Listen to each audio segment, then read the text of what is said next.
Moving further, we will take the next relative pronoun, that is what.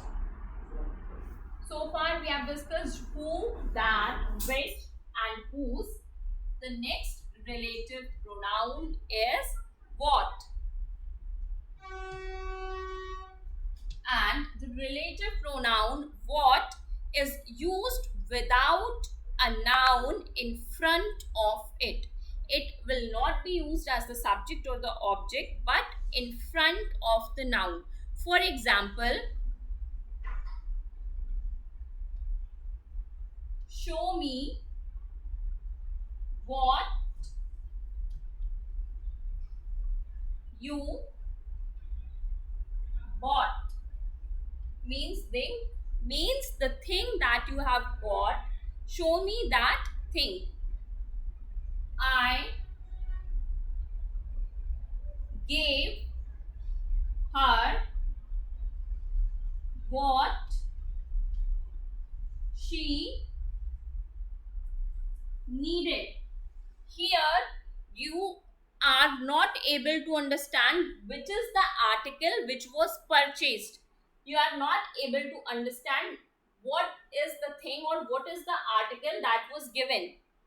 So it is not used in front, it is used without a noun. What is used? It is denoting that particular article, but no noun is used. What is this what?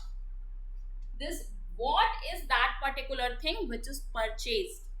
This what is that particular article which was needed by this girl, which this girl needed and which I gave. But the mention of that thing is not here. So here what as a relative pronoun will be used without noun.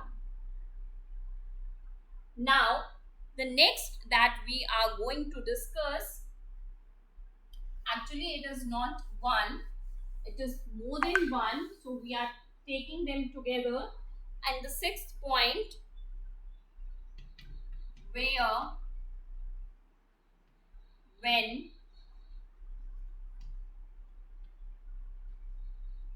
why.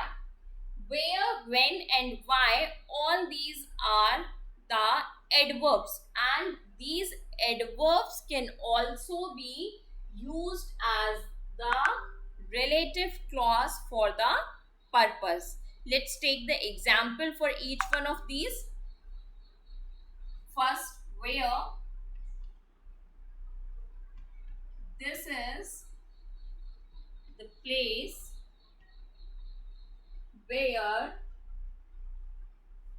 the accident happened.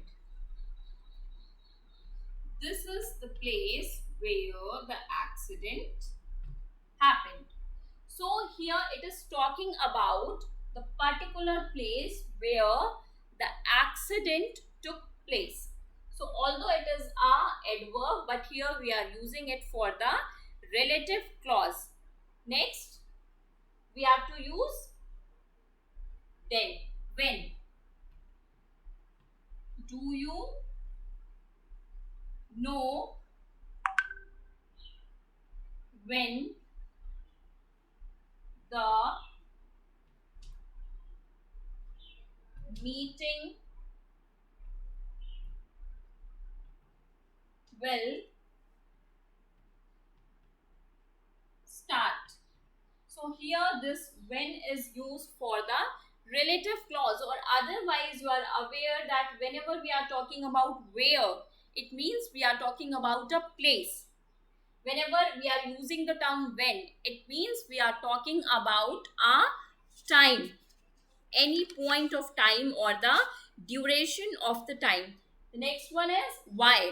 Why we use, whenever we are using the term why, we are asking for the reason or we are giving the reason. For example, the reason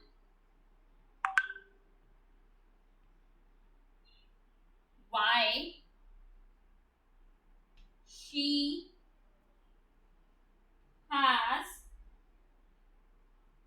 not come for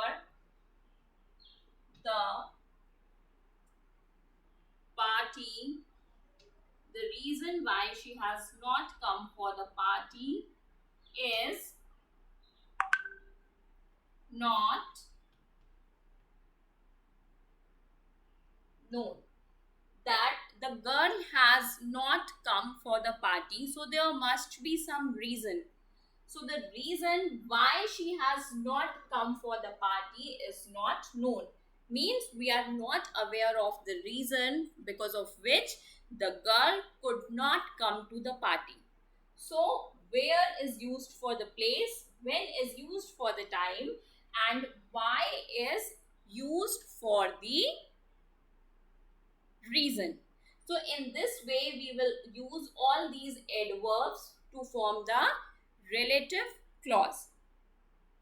Now, apart from these relative clauses, all that we have discussed here, they all are the defining or identifying relative clause. We have discussed about who, that, which, whose, what, where, when, why. All these are the relative clause, but these are the defining or identifying relative clause. Means with the help of these clauses we are trying to define or we are trying to identify something.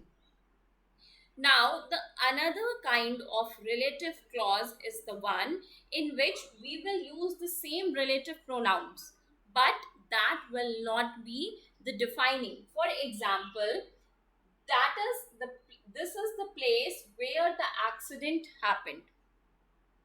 So here this where is identifying that place. It is identifying the place where the accident took place. So I'll give you more examples to clear this thing so that you can understand.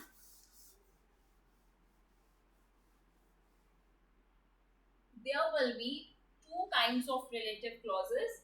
The first one will be defining or identifying.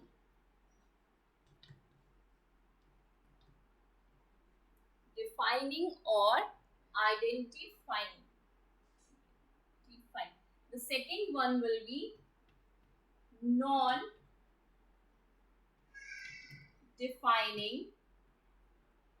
or adding. Non-defining or adding. So for the defining or identifying clause, we can say we have took a number of examples. For example, let's take the same example once again. The boy who broke the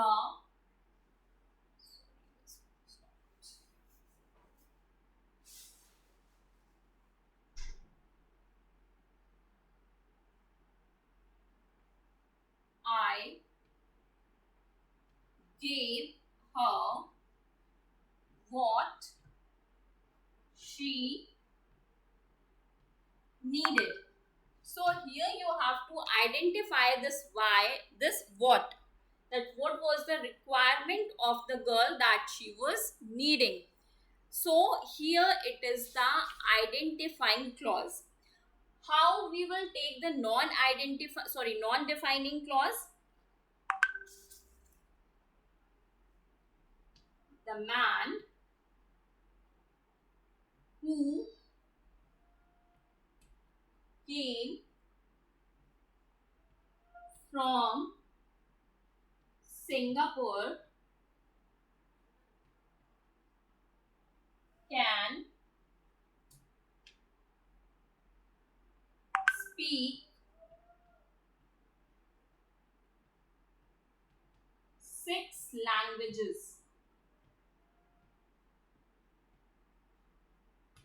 So here we are using this who. This who is the relative pronoun and it is used for the relative clause.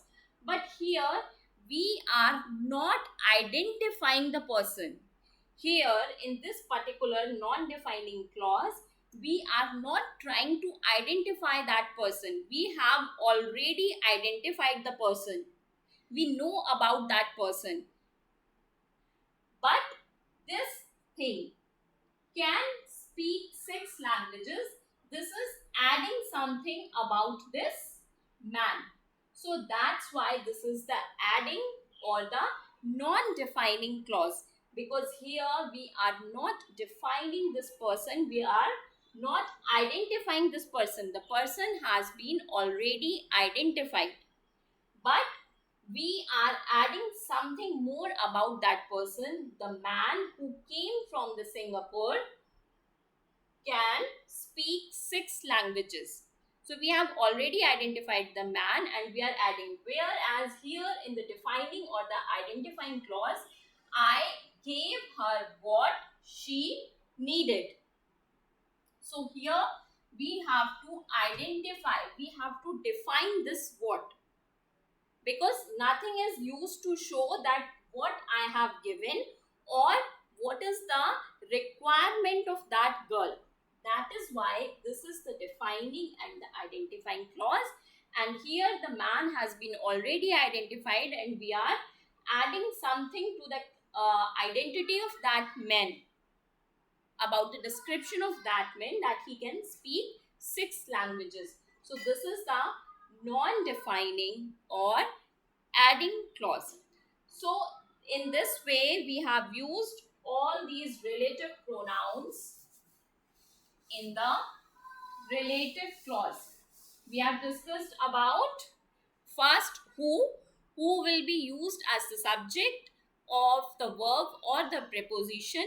At times it can be used as the object and it will be used for the person. The second one is that which is used for the things. It will also be used for the noun, but for the things as the subject, or sometimes it can be used as the object. The next we have discussed is the which and that can be used interchangeably depending on the meaning of the sentence or the requirement of the sentence. We will discuss about that more when we will solve the exercise, and it can also be used as the object at times. Then the next one which we have discussed is the whose. Whose will be used as a possessive. What is meant by possessive? Possessive means when you have something. The house is yours. You possess the house. You possess your books. You possess your copies. You are the owner of those things. You have the relation with those things. So that is the possession, which is used in the same manner as we use his or her. He is using his pen. Suppose I'm writing, he is using his pen. That means his is showing that this pen belongs to this person. Okay, suppose I'm writing another sentence, he is using my pen. Then here it shows that this pen does not belong to the person who is writing. So like I have used his, I have used my shows the possession of the one who's speaking. In the same manner, we use whose, which shows the position in place of his, her, or its. Then we have discussed about what is used as what will be used without noun. It will work as the noun in that place in front of it. Like I gave you the example, I gave her what she needed. So we are not aware of that what in sentence, that what was the requirement of the girl and what was given by me. There is only what. So it will be used without noun. And next we have used some of the adverbs for the relative clause: when, where, and why. Whenever we are talking about the place, we will use where. Whenever we are talking about any duration of time or any point of time, we will use when. And whenever we are talking about the reason, we will use why. So this is all about the relative clause.